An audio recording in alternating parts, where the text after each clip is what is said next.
দুঃখজনক হলেও এটাই বাস্তব যে বিভিন্ন জায়গায় আমাদের প্রতিদ্বন্দ্বী দলের প্রার্থীরা এক বা একাধিক দলের প্রার্থীরা বিভিন্নভাবে আমাদেরকে উস্কানোর চেষ্টা করছে, পায়ে পাড়া দিয়ে ঝগড়া করার চেষ্টা করছে, ব্যক্তিগত আক্রমণের একেবারে চরম সীমা লঙ্ঘন করে দিয়েছে।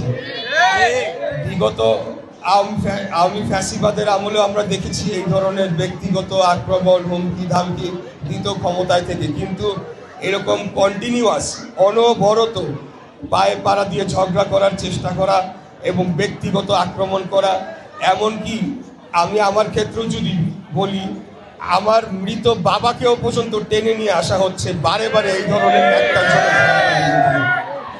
নানা ধরনের কটু কথায় দিয়ে আমাদেরকে আক্রমণ করা হচ্ছে।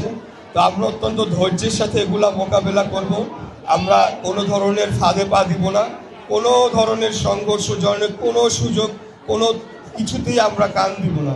আমাদের লক্ষ্য একটাই, আগামী 12 তারিখ যে কোনোভাবে আমরা নির্বাচনটা একটা স্বাভাবিক প্রক্রিয়া অনুষ্ঠিত হবে, বাংলাদেশের জনগণ বিপুল ব্যাপক একটা জনসমাগম ঘটাবে ভোট কেন্দ্রগুলায় এবং সকল ষড়যন্ত্র, সকল ধরনের যে ষড়যন্ত্র করা হচ্ছে সেগুলা পানির সাথে ধুলার সাথে উড়ে যাবে, পানির সাথে ভেসে যাবে, কোনো কিছু আমাদেরকে আটকাইতে পারবে না ইনশাআল্লাহ।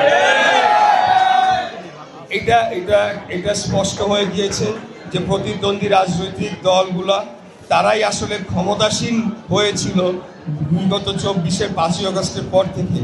এখন যেহেতু একটা নির্বাচনের মাধ্যমে রাজনৈতিক ক্ষমতার পট পরিবর্তনের সময় চলে এসেছে, তারা ক্ষমতাচ্যুত হওয়ার ভয়ে যেহেতু তাদের ক্ষমতা চলে যাবে, সে কারণে আমার মনে হচ্ছে যে তারা যে কোনো মূল্যে নির্বাচনের আগে একটা সাংঘর্ষিক পরিস্থিতি তৈরি করতে চাচ্ছে, যাতে শেষ বেলায় গিয়ে তারা বলে যে আমাদের লেভেল প্লেইং ফিল্ড নাই, আমরা নির্বাচনে যাব না, নির্বাচনটা বানচাল করা যায় কিনা।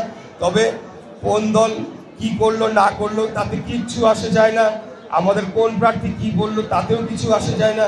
এমনকি প্রার্থীদেরকে যে হত্যা করা হয়েছিল তখন আমি বলেছিলাম আমাদের আরও অনেককেও যদি হত্যা করা হয় তাতেও কিছু আসে যায় না, কারণ আগামী নির্বাচনটা হচ্ছে 20 কোটি মানুষের ভবিষ্যতের নির্ধারণের নির্বাচন।